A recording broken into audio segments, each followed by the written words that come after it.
Hey everyone, welcome back to my channel.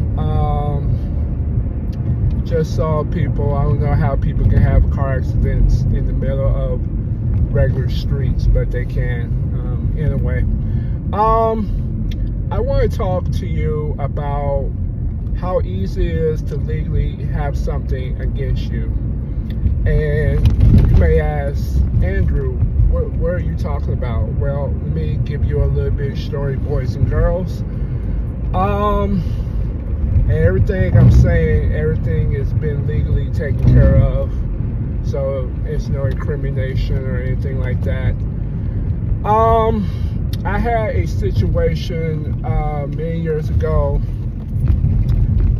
when I was dating somebody, and this person gave a negative message to the woman I was dating at the time, and basically it was her and her ex-husband, and basically they were in the middle of a custody, whatever. And then I came into the picture, and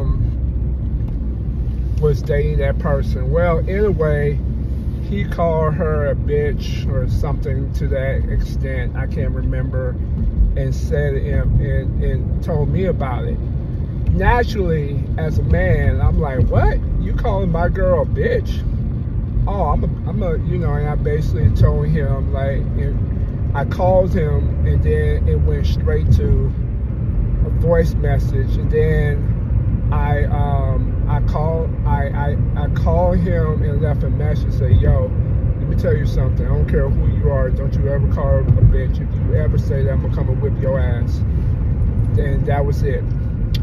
Well, this stupid, weak man actually used that in court and said that he was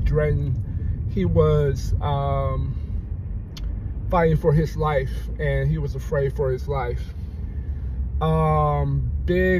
Now, he was the biggest bitch I've ever seen in my life, and God knows I'm not trying to cuss. God knows that's not, but that was exactly what it is. Even the women would say he's one. And he was just a sleazy human being. Just horrible human being. But anyway, he basically he used that in court and say that, you know, I was dating her and she could not see the kids because he was fearing that his kids would be unsafe against me. And basically, it took me about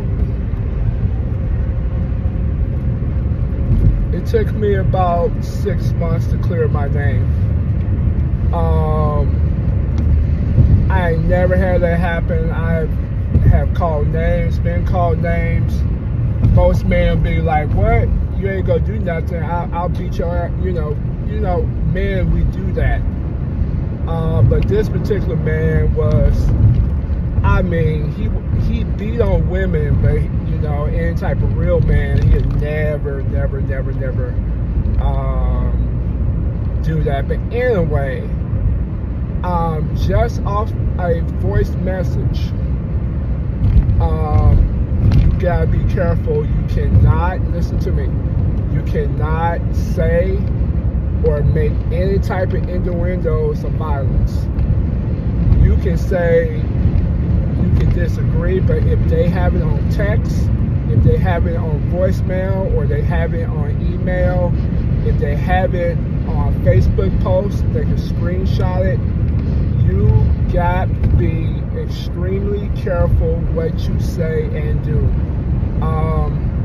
Because everything, and I mean everything, can be used against you in the court of law. And this was just a civil matter. And he was just using that as ammunition to trying to keep the kids away from the mom. Just a horrible human being. But I say that to say this. be very careful what you say, what you do. Any type of text messages. It can be stuff like, you know what?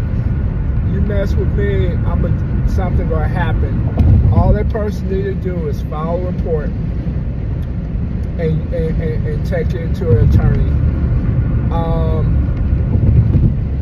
The age of you can just say whatever and you just blow it off like, man, I hurt you or beat you up or anything. It's no longer the case. Now, granted, there's some areas you still can do that. In a lot of hood areas, you still can do that.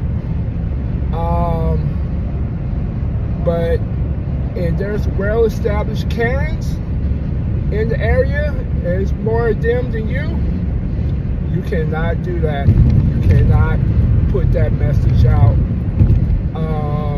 Just stay clear. And I say this also with weapons and stuff like this. And I'm a martial artist, right? I'm training to literally fight in self-defense. And I'm telling you, walk away. Any person that's in a relationship, listen to me. If you in a relationship with a person, and that person, and I'm just gonna play this hypothetical because I've seen it happen. If you a male and she's a female, or she's your baby mama, and y'all get in any type of fight, most of the time they gonna take her side over yours. You can call it sexist, you can call it wrong, you can call it whatever you want. I've seen it too many times. I have seen it way too many times. Just talk to a person that got baby mama issue. Granted, he was cheating, whatever, but she used that as an opportunity to say, he touched me. Granted, she was all up in his face and putting his hands and doing all this stuff, but I guess he moved her shoulders or moved her out of the way, and she basically used that to say, oh, you touched me. And then she filed a report. I don't think a restraining order was necessary. The cops just told him to, you know, maybe it's time for you to leave. And that's what he did. He left. But don't get close. Don't get in people's personal space. I know it's harder to say, trust me when I say, it's harder to say, it's harder said and done.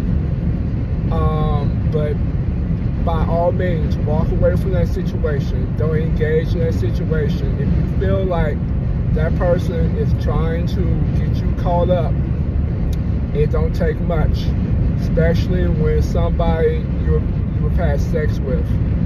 It's much more personal. I've never been in that situation,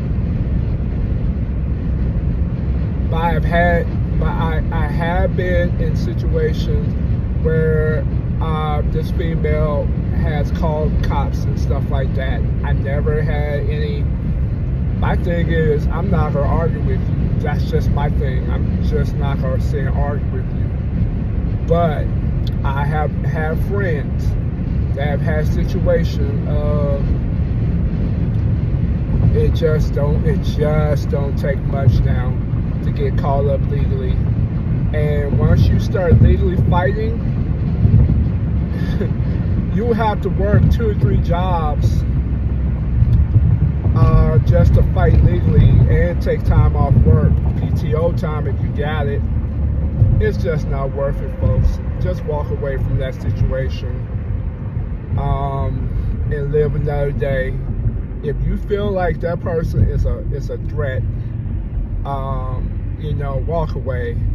And in reversal, ladies, if any ladies watching my video, if you feel like that person is a threat to you, and I'm saying this because it does happen. I've seen literally cops did nothing to protect.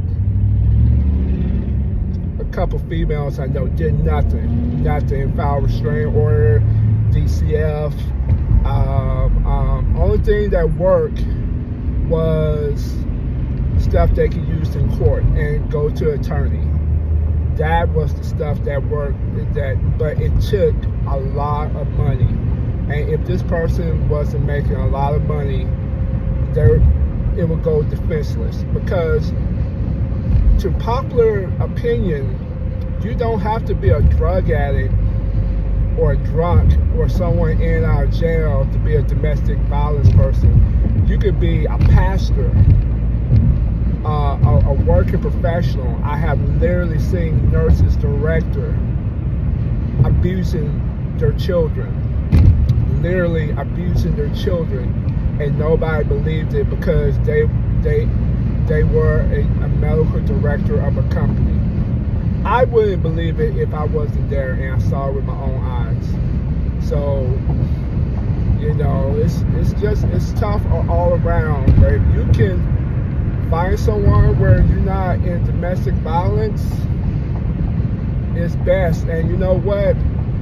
There's a lot of good people that's getting caught up with nonsense legal stuff, and then there's a lot of bad people who's actually abusing people and they don't get caught. I don't know why it's that way legally.